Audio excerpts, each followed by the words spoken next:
Are you stuck with the frustrating error message, "No Xcode project found, please specify one," when trying to use CocoaPods? You're not alone.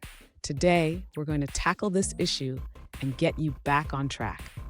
I totally understand how annoying it can be when you're ready to start working on your project, and then you hit a roadblock like this. It's a common issue that many developers face, and it can be quite confusing.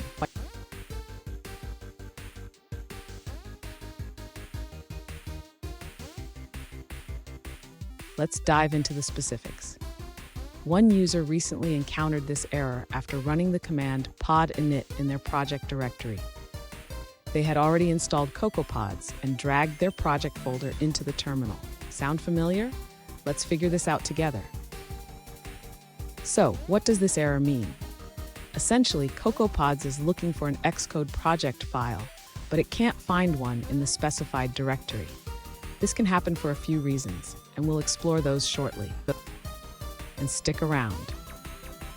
At the end of this video, I'll share a quick tip that can help you avoid this issue in the future. To resolve the error message, the user should first ensure that they are in the correct directory where their Xcode project is located. This is crucial because CocoaPods needs to find the Xcode project file to initialize properly. Next, the user should confirm that an Xcode project file exists in the directory. This file typically has the extension .xcodeproj. If it is missing, the user will need to create a new Xcode project. Once the user has confirmed the presence of the Xcode project file, they can run the command pod init again. This command initializes a pod file in the project directory. After initializing, the user should open the pod file and add any necessary dependencies. This is where they specify which libraries they want to use in their project. Finally, the user can install the pods by running the command pod install. This will download and integrate the specified libraries into their Xcode project.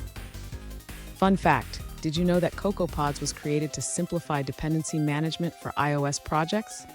It's a lifesaver, but like any tool, it can have its hiccups. Now let's look at the answers provided by other users. An alternative solution from another user suggests ensuring that you are in the correct directory where your Xcode proj file is located before running the pod init command. That wraps up that answer. Let's move on to another one. An alternative solution from another user suggests using the official CocoaPods application instead of the terminal.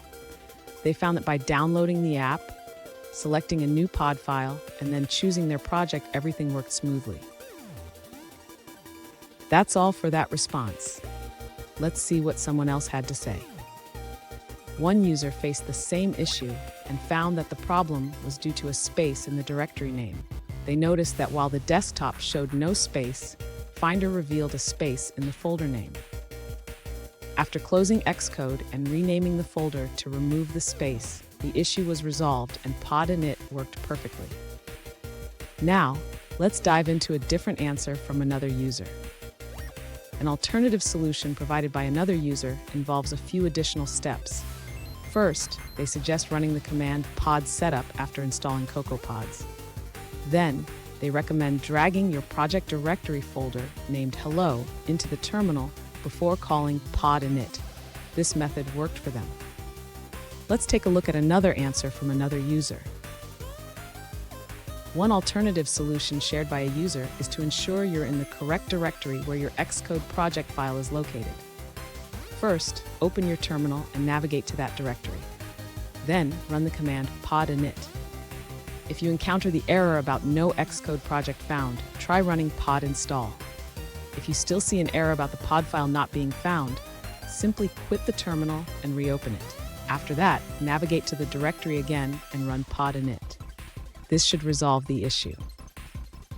Here's that quick tip I promised. Always double-check your project structure before running CocoaPods commands. A little organization can save you a lot of headaches. And there you have it. You should be able to resolve the no Xcode project found error now. Remember, keeping your project organized is key. If you found this video helpful, please subscribe for more tips and tricks.